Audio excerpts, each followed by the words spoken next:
everyone. This is math lesson 136. So go ahead and get that lesson out, and it's page 271. Okay, so it's page 271, and you'll see in the bottom right-hand corner it says lesson 136. It's a page that looks like this. It has the birds on it right here, and then it has some addition problems at the top, and then the two dot cards, the dominoes there. Okay, so 136. Okay, so go ahead and write your name and number. Section 1, you need to write the missing number. Okay, so all of these math problems, the answer is 12.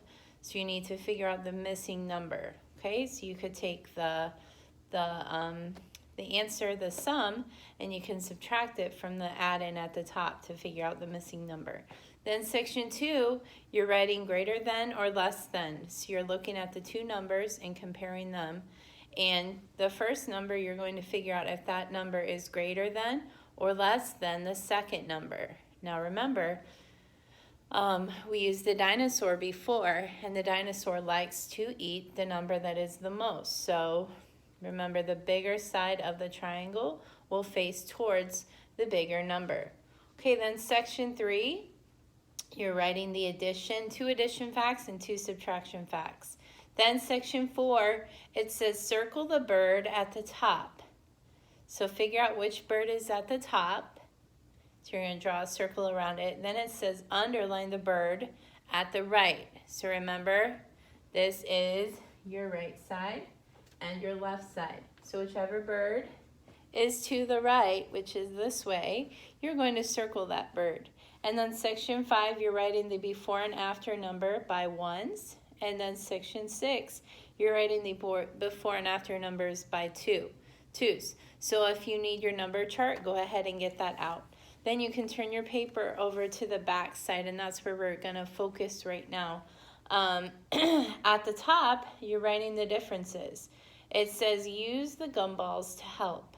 Okay, so let's count the gumballs at the top of the paper, starting with the yellow one. Ready? 1, 2, 3, 4, 5, 6, 7, 8, 9, 10, 11, 12.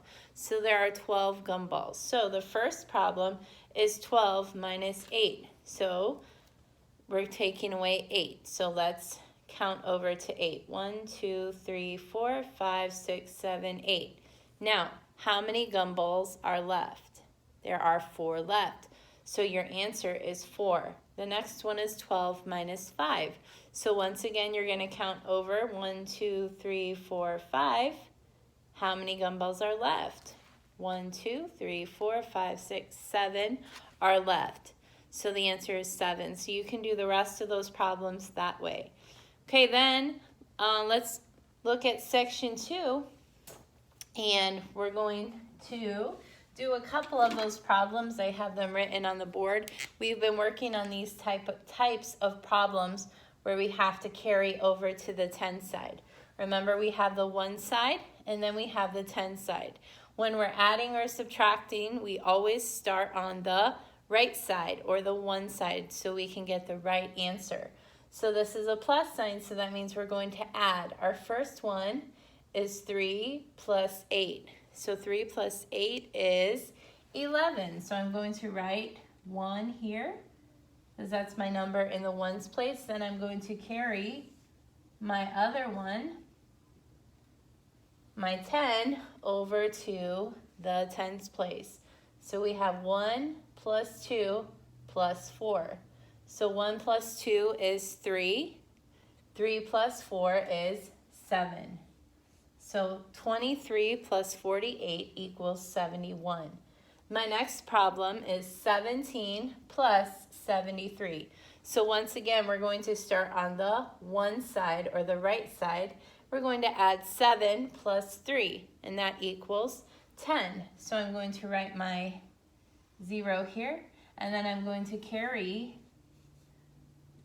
over to my 10 side. So we have 1 plus 1 plus 7, and that equals 9. So my answer is 90. 17 plus 73 equals 90. Okay, now That is section 2 on the back, all right?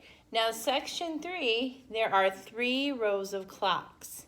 And we're going to have to look at the clocks and read the times, and the last clock is empty, and they want you to figure out the missing time. So Miss Williams has drawn the first row of clocks. The same clocks that you see on your paper, the same times are on my board here. So let's look at our first clock, okay? And remember, when we tell time, we always start with the shorthand or the hour hand. Remember, the hour hand is oh so short, and the minute hand is oh so long. So we're going to read our hour first, which is pointing to the 2. So I'm going to put 2 o'clock down here. And then my minute hand is pointing to the 12, so that means it is at 0. So it starts over, so it is 2 o'clock.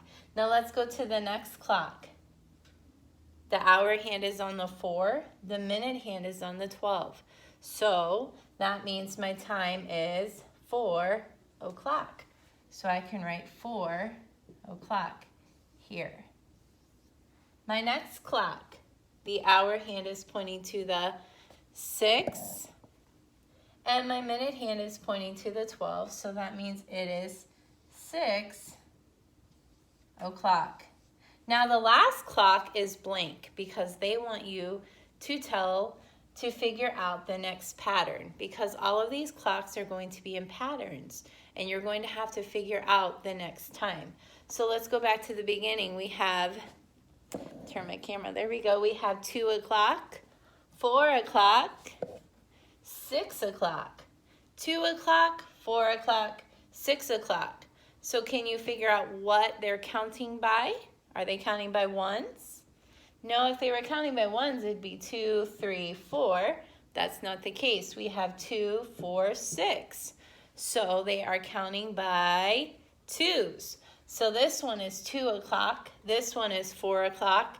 This clock says 6 o'clock. So we need to make our last clock say 2, 4, 6, 8 o'clock. So I'm going to draw my hour hand to the 8 and then my minute hand up to the 12 to make 8 o'clock.